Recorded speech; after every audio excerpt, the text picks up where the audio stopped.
જય સ્વામિનારાયણ બહેનો, આજે અમે મિની પિકનિક માટે જઈ રહ્યા છીએ ગુંચળી ધામે.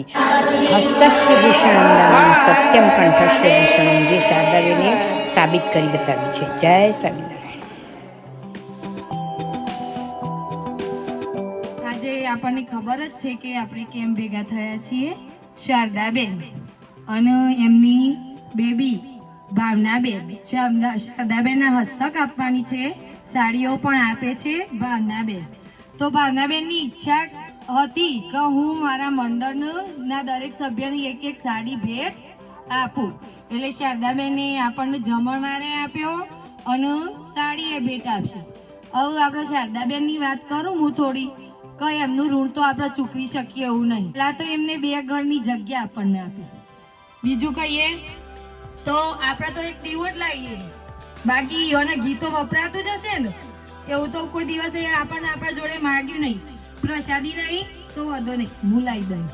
પછી 20,000નું આપણને માઇક આલ્યું સ્પીકર સાથે, એટલે એને ઘણું બધું આપ્યું.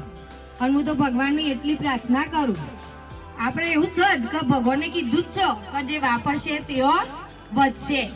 આપણા બધાનો ભગવાનની એટલી જ પ્રાર્થના કરવાની કે એમના પરિવારમાં એમના 3 બાળકોનું એમની બધી ઈચ્છાઓ એ 3 બાળકોની પૂરી થાય. જય સ્વામિનારાયણ. સૌથી પહેલાં નાની બેબીને 100 રૂપિયા આપી અને સાડીનું ઉદ્ઘાટન કર્યું. જ્યોત્સનાબેને હાર પહેરાવ્યો, સાડી પહેરાવી અને નીતાબેને બુકે આપી અને બધાનું સ્વાગત કર્યું. ચંદ્રિકાબેનને સાડી આપી, ભાવનાબેનને સાડી આપી. અમારા દરેક સખીઓને, દરેક મંડળના દરેક સભ્યને સાડીનું વિતરણ કરી અને સૌને આનંદ મજા કરાવી.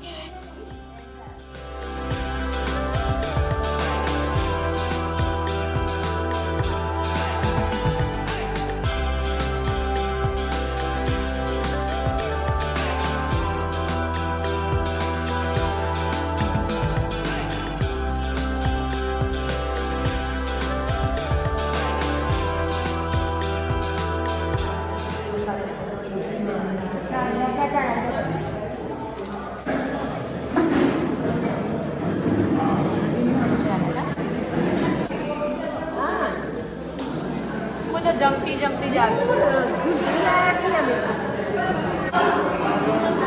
મંદિર આપણી અંદર જ હોય. આપણે જે આપણું અસ્તિત્વ પલોઠી વાળીને બેસીએ ને એટલે આપણે શિવાલય જ બની જઈએ. ખ્યાલ આવ્યો? હવે એની ઉર્જાઓ અંદર હોય જ, પણ આપણે કાળક્રમે જતા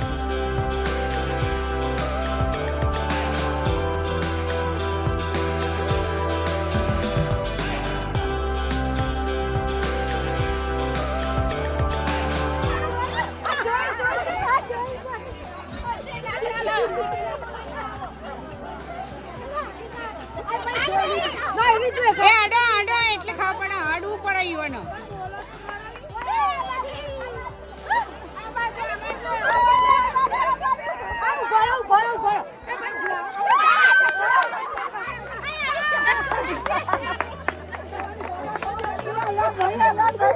જય સ્વામિનારાયણ.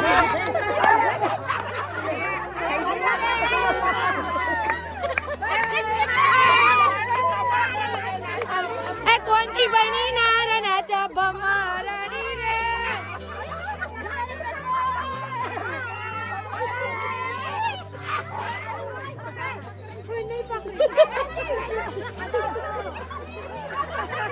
આઈ જઈ સરસ.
અલે દોડો લે જલ્દી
બધી સત્સંગી બહેનોને મારા વતી થેન્ક યુ.